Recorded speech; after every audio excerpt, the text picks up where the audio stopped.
You better listen, my brother, 'cause if you do, you can hear there are voices still calling from across the years.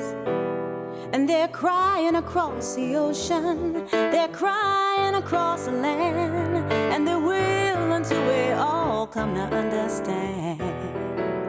None of us are free, none of us are free, none of us are free, and one of us is chained. None of us are free, none of us are free, none of us are free, none of us are free, and one of us is chained. None of us are free. There are people in darkness. All right, folks, welcome, welcome. This is the Labor Radio Podcast Network's live stream, our first since our special election coverage last month. I'm Chris Garlock from Union City Radio. With me, Mimi Rosenberg from Building Bridges. Mimi, so good to have you here. Oh, it's entirely my pleasure and honor. Okay. My show is based out of Washington, D.C., and Mimi's is out of the Big Apple. And we've got a great show lined up for you. Tony Reardon from the NTEU talk about a little last minute, or I should say another last minute little sleight of hand that President Trump is trying to do on his way out the door, and basically take a whole lot of civil service folks and politicize them. So no surprises. Tony's the president of the National Treasury Employees Union. We here in DC and NTEU. 150,000, count them, federal employees. I did not know this, Tony. 33 departments and agencies. Wow. Yep, that's right. That's a lot of departments and agencies, but there's a little something called Schedule F, which I don't think stands for what people might think it stands for.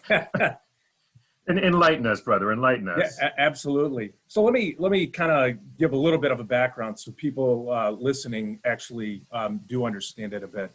So the federal government civilian positions are generally in what is known as the competitive civil service. Mm-hmm. Now, in order to get a competitive service job, you've got to compete with other applicants in an open and fair competition. Now, okay.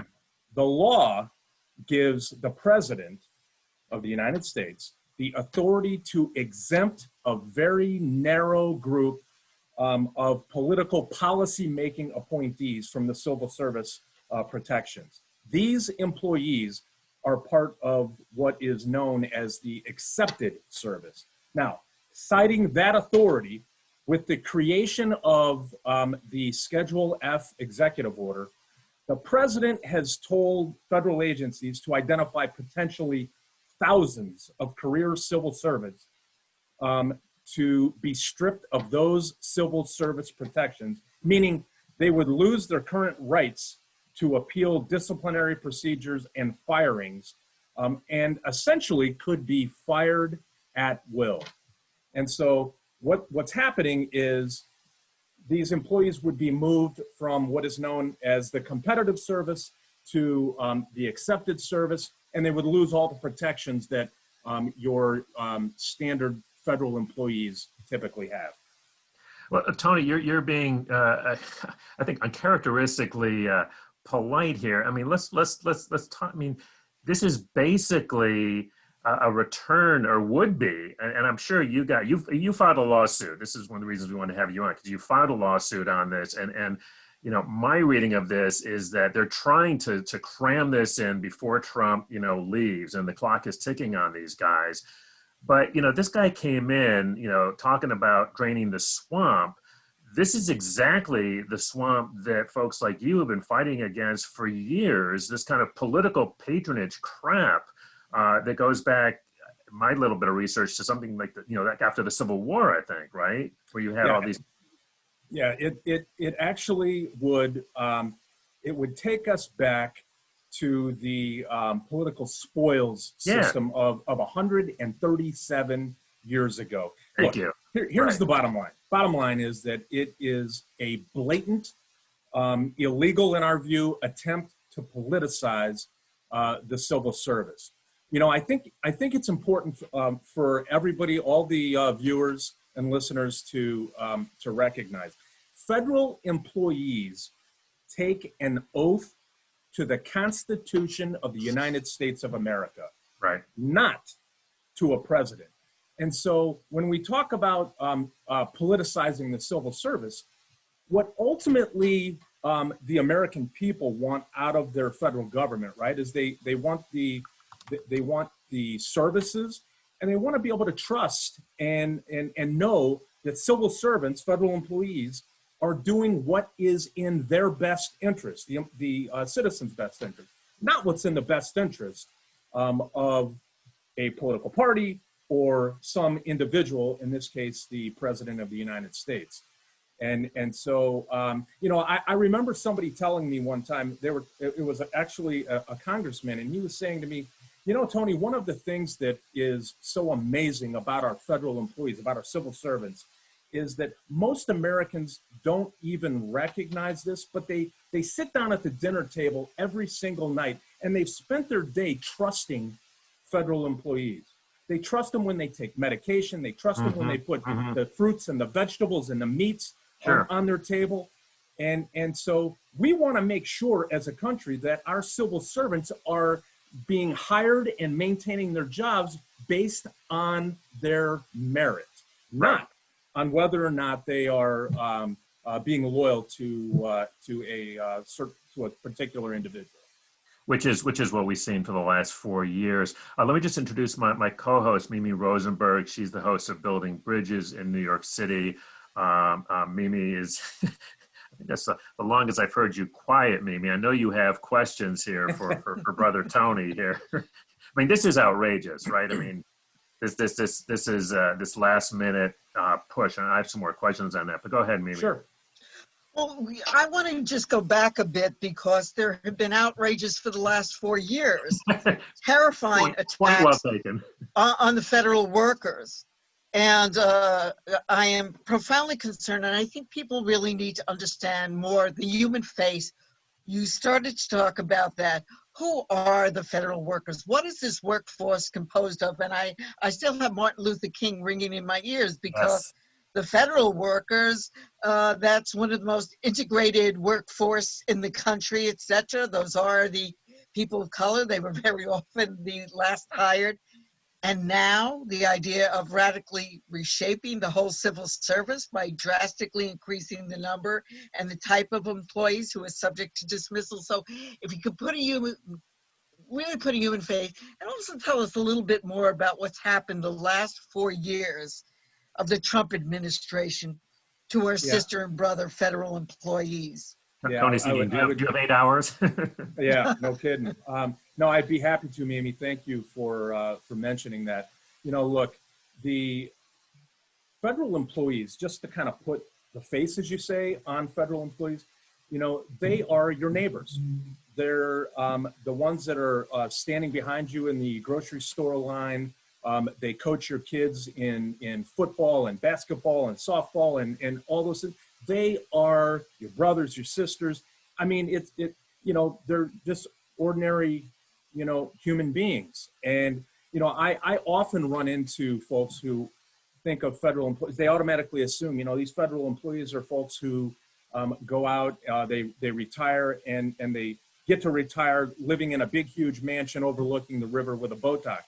Totally false. And I think we all saw that a little over a year ago with the 35-day government shutdown, when federal employees were standing in food lines and visiting food pantries. So they're just ordinary human beings, right?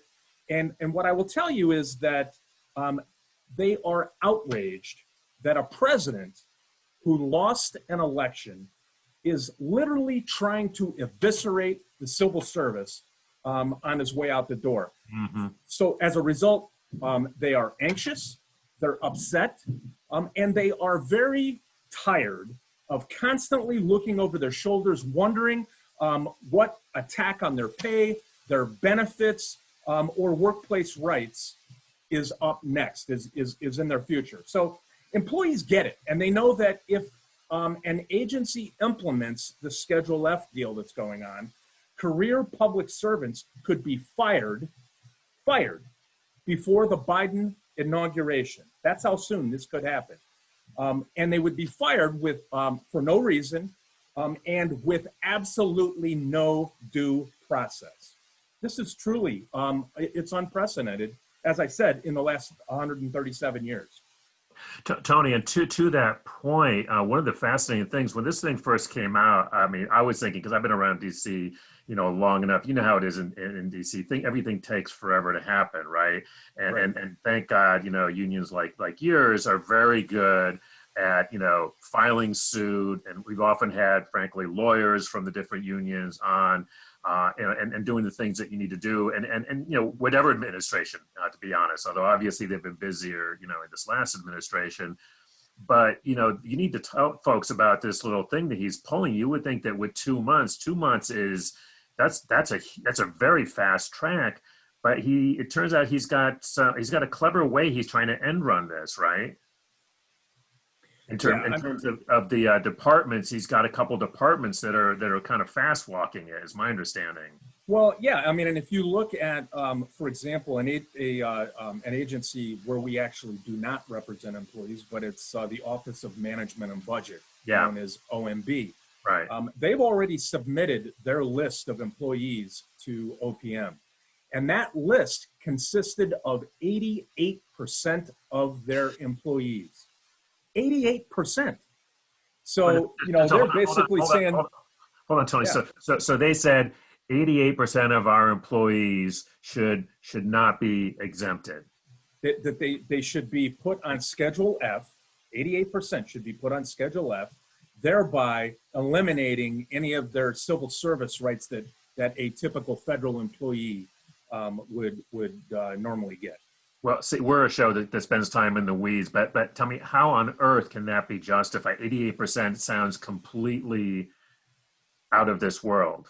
Well, it does to me as well. And, there is, for example, an agency where we do represent employees, the Department of Energy. They are moving forward with creating their list. I heard something today. Whether this actually is, what will happen or not, who knows? But I heard a couple of other agencies that are moving forward with the creation of their list. So this is happening. And, that was, and our concern, NTEU's concern over it happening is exactly why we sued the administration almost immediately after this executive order was signed by the president.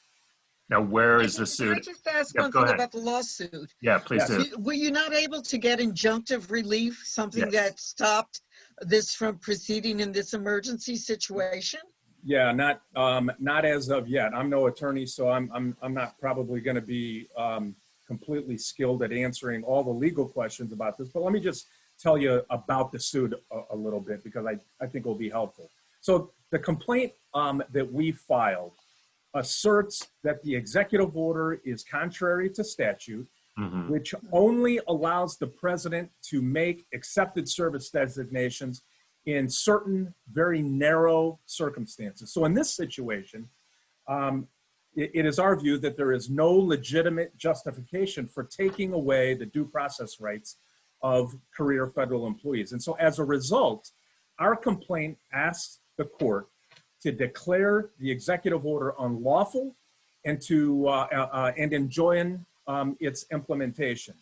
So, and we're doing other things as well.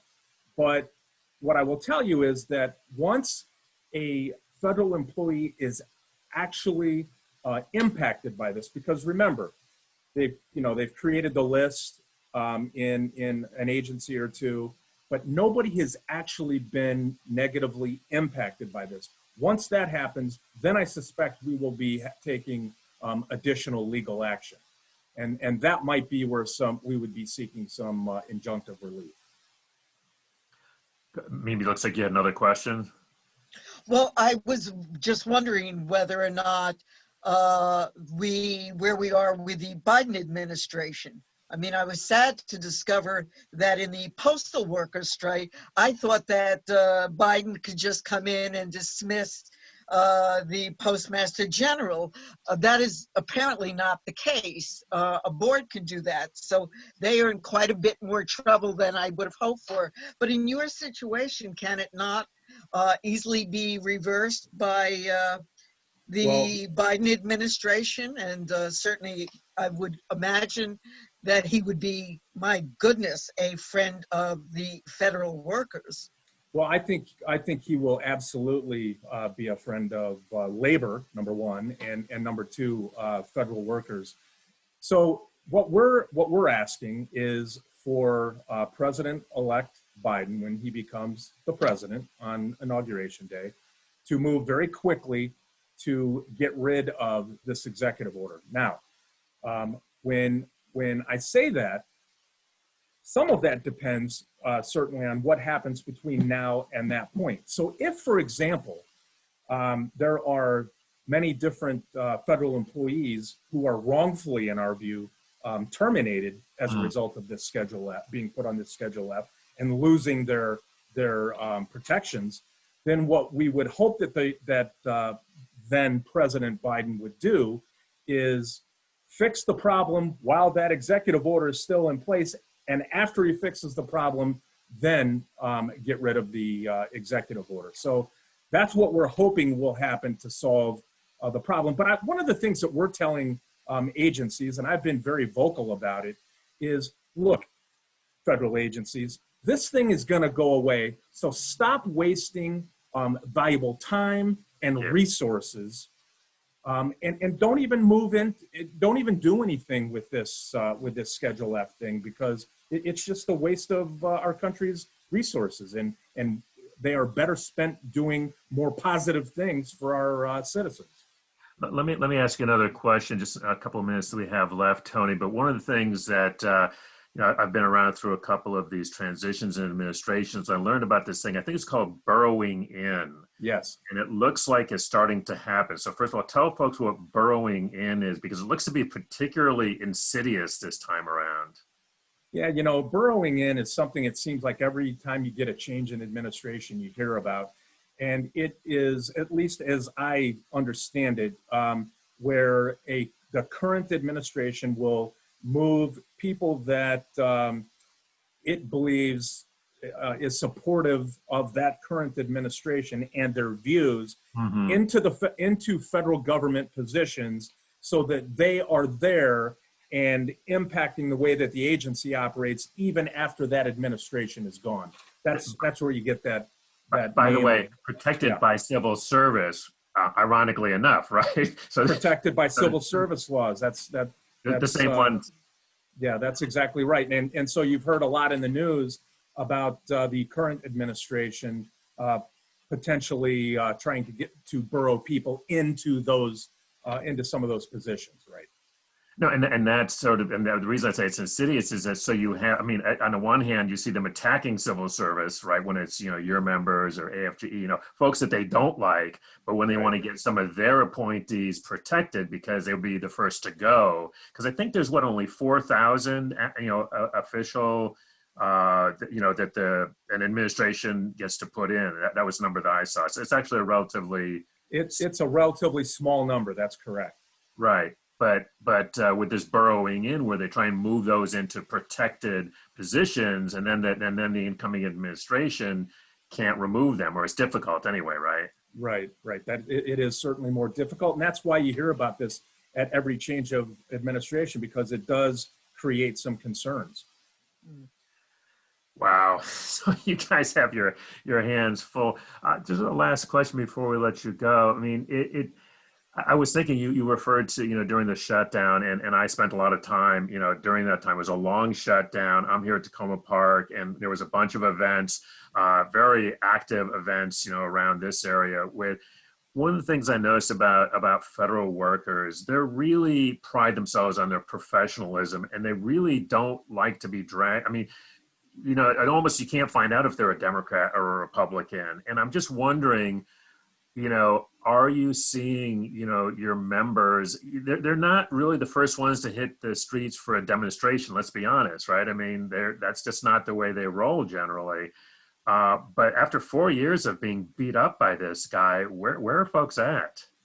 Well, I think federal employees are often, a microcosm of the rest of the country, right? You've got folks who supported Trump. You have some who supported, obviously, President-elect Biden. The one thing, and I think you were exactly right, Chris, about federal employees and the fact that, they work no matter what administration is in place. Many of them have worked for, 4, 5, 6 different presidents, be it a Republican, a Democrat, whoever. And they do pride themselves on performing the mission of their agency. Right. And I will tell you, I talk to our members all the time, and there is nothing that they have more pride in than serving the American people. I mean, it is truly a source of huge pride for them. And so to be treated the way that they've been treated over the last 4 years it's almost impossible for folks to get their heads around. And so I think many are just tired. As I said a little bit earlier, they're just kind of waiting for the next shoe to drop with this current administration. If it's going to be a pay freeze, or if they're going to attack their retirement benefits, their health benefits, or their workplace rights. And we're talking about a little bit of that tonight. Wow, Tony Reardon, it's good to know that you guys are there standing up for those workers. You've made it this far, so a couple of more weeks and it will be on the other side. Oh, we're gonna make it. I will tell you that. One of the other things about federal employees is that they are a robust and tough knit group. So we're all gonna make it. All right, that's what I wanted to hear. That's yeah, what I wanted to end on a positive note here. So we'll be keeping track of this situation. We may have to have you back on as this develops. But I'd love to do it. Spending some of your evening with us. Thanks again. Absolutely. Thank you all very much. Thanks, Chris. All right. Thank you. Right.